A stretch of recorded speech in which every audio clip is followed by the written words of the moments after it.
I'm Owen Bigland. This is the Inside Edge video blog. Okay, there's currently a petition circulating in Vancouver right now. It's by a group called the Landlord Rights of BC. And they have a petition signed right now that want to start making some changes to the Tenancy Act. And essentially, you know, they're getting tired of getting ripped off by problematic tenants. The landlords behind this petition say that the laws don't favor them, which they don't. I've been blogging about this for many years. The NDP and their war on landlords, they don't understand how the market works whatsoever here. They're just buying votes with all their idiotic rules that they've been posting here over the last 4 or 5 years. I've been warning you guys for the last 5 years on this, telling you that the NDP's war on landlords is going to have the reverse effect on tenants. Your rents are going to skyrocket. Have a look at the blogs I was doing 3, 4, 5 years ago. So you can go to this website. It's called change.org, change.org, and sign this petition. Guys, I'll be signing it. I encourage all my investor clients to go on here and add your name to this petition as well. Is it going to do anything? Tough to say. We're under socialist rule here. You'll get what you get and like it. Basically, you know, I doubt if Mr. Eby or Ravon Canon is going to have any impact on them with this. They'll keep doing what they're doing to try and buy votes, which is just going to keep driving those rental rates further and further up.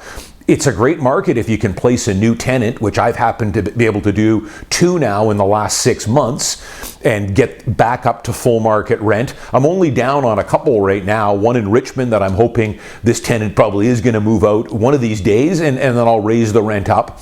But let me just, a couple of things that they wanted. The guy that started this is a guy by the name of Mr. Jand, and he's a landlord. He has not had any issues with his tenants. So he's like me. I've never had any issues with any of my tenants either, but I've been advocating for change as well, because the pendulum has shifted so far over in the tenants' side that it's getting ridiculous. And even Mr. Jad isn't asking, he's just asking for this pendulum to come a little bit more into the middle to benefit both the landlord and the tenant. But it's so far the other direction now, it's gotten ridiculous. And that's why the rents and the vacancy rate is near zero right now. Watch my other blogs on it. But, you know, he wants to speed up the residential tenancy branch decisions, because apparently when you get into a dispute with a tenant, and touch wood, I haven't had any in my career as a landlord, it can take 6, 7, 8, 9 months before you get a hearing. He wants looser rent controls, reintroducing the fixed term leases, which is a really good idea that and I haven't talked enough about this. He wants to create a pool of money that landlords can collect if tenants fail to pay. Good idea as well, because I've heard all kinds of horror stories about tenants that have barricaded themselves in these units, haven't paid any rent for 6 months. Hey, the mortgage, the property taxes, the maintenance fees still have to get paid by the landlord. You know, he's heard too many stories in the past about landlords getting ripped off. He hasn't had any issues himself, but he's doing this to help fellow landlords as a community service. Kind of like what I've been doing on my video blog here, talking about this for 5 years. He believes that the residential tenancy laws currently favor tenants, I mean, they sure do, and wants landlords to have more tools and feel more comfortable in renting their suites. He's calling for quicker RTB decisions during evictions and reintroducing fixed-term leases. So, reintroducing fixed-term leases. I haven't talked enough about this. I've given you guys the timeline here on all the stumbling and bumbling that the NDP has done here to try and buy votes, telling you that we're going to protect you, Mr. and Mrs. Renter. We're going to make life easier for you. So, before they got rid of the CPI plus 2, which was a huge mistake, before that, they got rid of fixed-term tenancies. So fixed-term tenancies where you could rent a condo on a 1-year fixed-term lease, and then that tenancy agreement would terminate, and the tenant would have to leave or vacate. And I never used these. I always did a fixed-term tenancy, and then I would check the box. It would continue on month to month indefinitely. However, these fixed-term tenancies provided a very useful tool here for a lot of landlords. Maybe it was a situation that I might want to sell the unit. but I'm not going to sell it right now. I'm going to sell it next year. So you know what? I'll sign a 1-year lease with you, Mr. Tenant, and then I'm going to check off the box that tenancy will end and you will need to vacate the unit, and then I'm going to list it and sell it. Or maybe I'm going to move back into the unit in a year or whatever, or my son or daughter. So you used to be able to do fixed term tenancies and then the tenant would have to vacate. The NDP, that was their first major mistake, getting rid of that. And of course they did it under the guise that, see, Mr. and Mrs. Renter, we're looking out for you. Now all fixed term tenancies will go automatically month to month forever. Indefinitely. And I've done tons of blogs on this. The only way now you can get them out on a month-to-month tenancy, once it shifts to that, is buy them out, and that could cost you $5,000, $6,000, $10,000. I've had clients pay as much as $15,000, $20,000 to get a tenant out so that we could sell it vacant, which I'll get back for them because it's vacant now, and open it up to investor buyers as well. But now you can't get the tenant out. The tenant will stay indefinitely. The only other ways is if the owner moves back into it with 2 clear months notice, and they have to give the tenant 1 clear month's rent, or a son or daughter is going to move in. But again, 2 clear months notice and a month's rent as compensation. So I haven't talked enough about that. That is the first absolutely idiotic thing that the NDP did, that was the first domino to fall, which caused more landlords, mostly long-time landlords that had made a bunch of money on these units, to start slowly getting out of the market. Then the next one I've talked about many times, getting rid of the CPI, which we've gotten along with for 30 years, plus 2%. They got rid of the 2%. Then it was a 2-year rent freeze during COVID. Hey, landlords, I guess they thought, are all fat cats. They can cover their mortgage payments. They're not out of work or impacted at all by COVID, right? Then they have the gall after COVID to not even give us the CPI anymore. I just did another blog saying that, our allowable rent increase for 2024, according to Stats Canada, should have been 5.5%.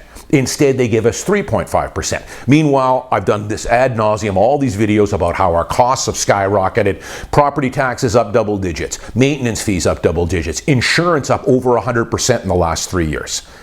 And of course, interest rates have gone up 10, 11 hikes here. We've tripled our interest rate. So sign the petition, Mr. Jand. I've already signed it. I'm going to encourage all my viewers, all my landlords, all my homeowners, you should sign this thing. We are slowly losing our rights here in Canada and in BC, and it's got to stop. And I know if I've got some tenants watching me here, they're thinking, this Bigland guy, he wants to crush us. I don't. I'm a landlord. I treat my tenants like gold. And I've been a landlord for 35 years, and I respect them. I think I provide a good service to them. I'm fair to them. All we're asking for here is a fair deal. That's all we're asking for. And we're asking for some of the rights to kind of shift a little bit more back to center. Nothing wrong. I'm fine with most of the rights favoring the tenants, which they really do now. But we need a little bit more help here, landlords. And I'm fine. Again, guys, I'm not coming at this that I've had issues with my tenants. I haven't. I've been fine. And I've got a couple of properties I've told you guys that my tenants are paying way below market rent. But I'm okay with it. They're nice people. Eventually, one of these days, they're going to move out, and I'll raise the rent back up to full market rent. And I've had a couple just this year that I have had move, and I was able to raise the rent up. So my bottom line has improved a lot this year, and I'm fine with the tenants that I have currently right now that are paying under market rent. But this has to be done. Tenants, listen, the NDP, with their buying votes and telling you they're going to help you with all those things they've done, they're lying to you. That's why you're in bidding wars now on trying to find a condo to rent. There's nothing for rent. You're living like a gypsy, never knowing when you're going to get that phone call. A lot of landlords have had enough with this war on landlords. And why your rents have skyrocketed. If you lived in that unit for 2 or 3 years, you're going to go from $2,000 to $3,200 when you do finally get that phone call and the landlord tells you he wants to sell, or his son or daughter are going to move into it. I know it's tough. Your rents have skyrocketed, but the landlords aren't getting greedy here. They're just trying to pass some of the cost into your rent here. And most landlords, the vast majority, if they put 20 or 25% down, are supplementing your rent. It's not enough even to cover all the expenses. That's not the greedy landlord. Sign the petition, change.org. I've signed it already. I think people should. We're going to see a lot more of this. I think people are finally starting to wake up here to what's going on with our current government here. Folks, they're not helping you. These type of things, I always say, for every action, for every tax hike or restriction or rent freeze, there's a reaction to all this. And the reaction to all these things the NDP has done is it's causing more and more mom and pop landlords, which are providing 90%, 95% of the quality housing stock to rent, to slowly get out of the market. Money can go anywhere it wants. They're slowly getting on the market. It's reducing the number of units that are currently for rent. And when that happens, of course, the rent rates start to skyrocket. And it's just starting. It's not going to get any better for you guys if you're a tenant. As I've often said, nothing wrong with renting short term. I've got a large portfolio and I treat my tenants like gold. But as soon as I hand over the keys to a new tenant, I tell them, here's my business card. Enjoy the condo. If you need anything, let me know. But you know, living in Vancouver, not a bad idea to rent my place here for the next year or two while you get acclimated, save your money for the down payment. Then give me a call. You do not want to be in this unit more than 2, 3, 4 years, because once you do, you're in that, what I call that renter's quicksand, and you're never going to get out. Next thing you know, you've been in there 3.5 years, you've dropped over $100,000 on rent with nothing to show for it. So you've got to get out of that. And this is socialism 101. They're going to start building us more rental units here, the city of Vancouver and the NDP, at market rent though, so they're just enabling you. They're keeping you in the quicksand. Those 500 square foot one beds that are going to come online in another 3 or 4 years, at today's rate, it's going to be about $3,200 a month with no parking. Market rent. So they're just enabling you, and it's coming at a cost of building more strata, which is what we should be doing as well. We should be doing both, not one or the other. I'm Owen Bigland. As always, thanks for watching. I'll see you next week.